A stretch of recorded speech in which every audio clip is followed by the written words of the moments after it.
কত বড় বড় মাগুর মাছ।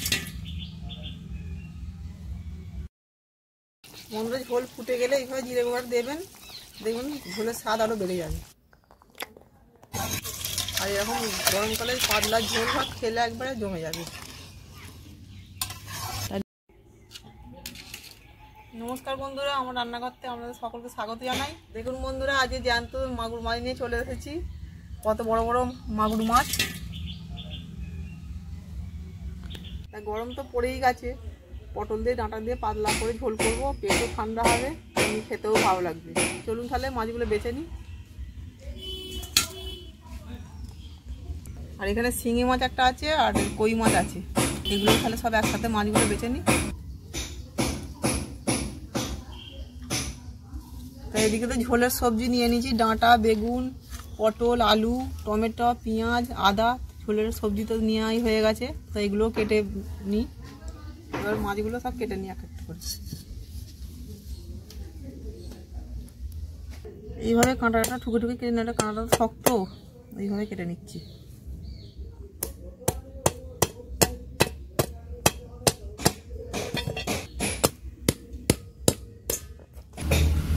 আগে কাঁটাগুলো কেটে নিচ্ছি আর মাথাটা কেটে নিচ্ছি। এই রক্ত দেখুন বন্ধুরা, ওই জন্যই বলে শিঙি মাছ খেলে গায়ে রক্ত হবে। এইভাবে পিস পিস করে একটা একটা করে কেটে নেব।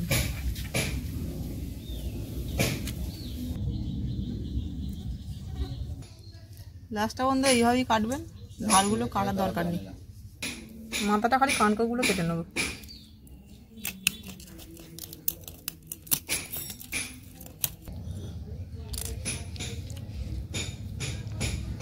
এইভাবে মাথাটা কেটে নেবেন আগে।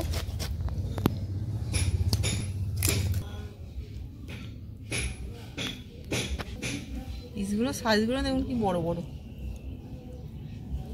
মাছটাও তেমনি বড়। জ্যান্ত মাছ খেলে এরকম প্রচুর উপকার।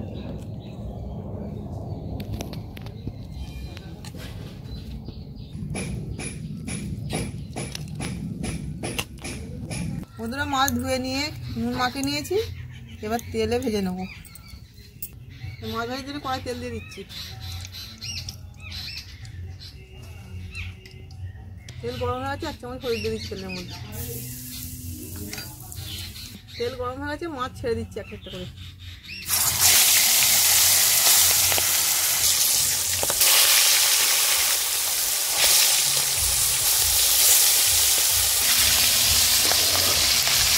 হয়ে গেছে, উল্টে দিচ্ছি।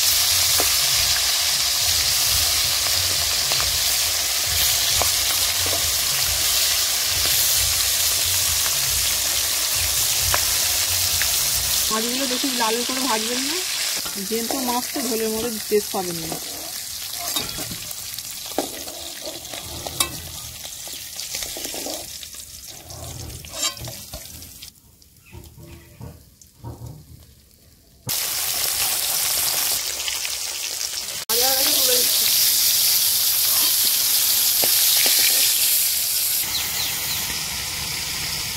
মাছ ভাজা হয়ে গেছে, এবার তেলের মধ্যে একটু ফোড়ন দিয়ে দেবো।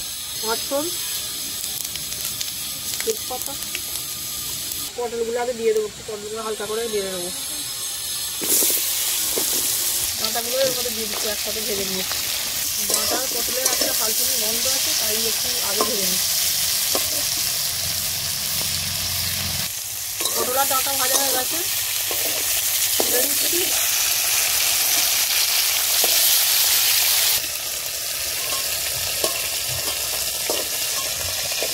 পটল আর ডাঁটা ভাজা গেছে, ঘেঁটে যাবে, ওইগুলো তুলে দিচ্ছি।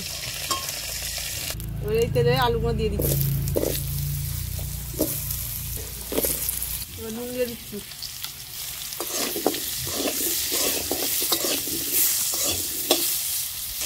সবজিগুলো ভেজে তেলটা কমে গেছিলো, ওই জন্য আর একটু তেল দিয়ে দিলাম।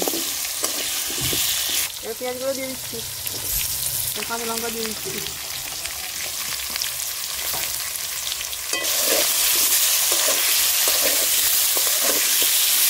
বেগুন দিয়ে দিচ্ছি।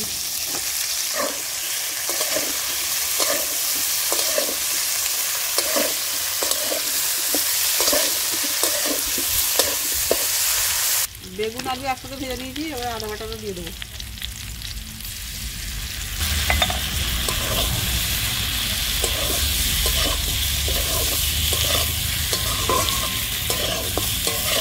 এক চামচ হলুদ গুঁড়ো দিয়ে দিচ্ছি,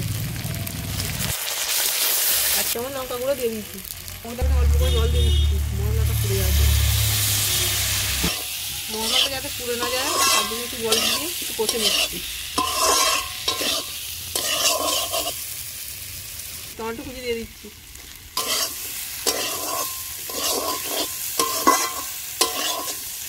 ভেজে রাখা পটলটা আমরা দিয়ে দিচ্ছি।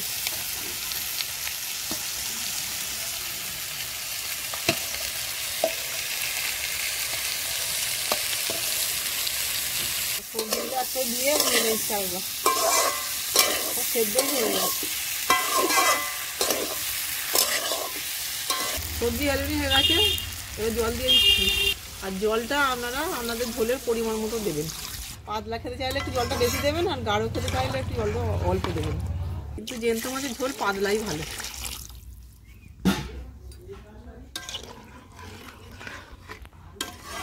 সবজি ভাজার সময় তো একটু নুন দিয়েছি না, তো এখন একটু স্বাদ মতো আবার নুন দিয়ে দিচ্ছি। ভেজে রাখা জিরে গুঁড়োটা দিয়ে দিচ্ছি। বন্ধুরা, ঝোল ফুটে গেলে এইভাবে জিরে গুঁড়োটা দেবেন, দেখবেন ঝোলের স্বাদ আরও বেড়ে যাবে।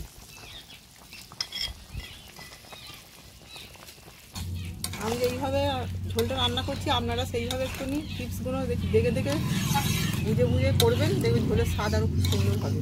আর এরকম গরমকালে পাতলা ঝোল ভাত খেলে একবারে জমে যাবে। তার সাথে একটু লেবু, পাতি লেবু যদি থাকে একদম।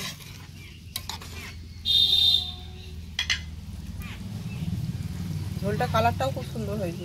এবার এখন একটু চাপা দিয়ে দিই, একটু পরে মাছগুলো দিয়ে দেবো। ঝোল ফুটে গেছে বন্ধুরা, মাছগুলো ওপর থেকে দিয়ে দিচ্ছি।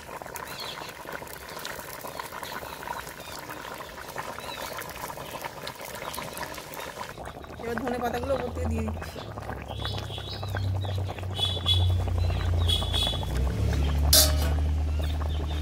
মাগুর মাছের ঝোল হয়ে গেছে বন্ধুরা, এবার নামিয়ে নেবো। তা আপনাদের যদি রেসিপিটা ভালো লেগে থাকে আপনারা কমেন্ট করে জানাবেন। মাগুর মাছ রান্না করার যে টিপসগুলো আপনাদের দিলাম, তা এটা আপনারা ফলো করবেন। ফলো করে সেইভাবেই ঝোলটা আপনারা রান্না করবেন, দেখবেন ঝোল আবার চমৎকার খেতে হয়েছে। আর এই গরমে পাতলা ঝোল একদম ফাটাফাটি। তাই চলুন ঝোল নামিয়ে নিই, হয়ে গেছে।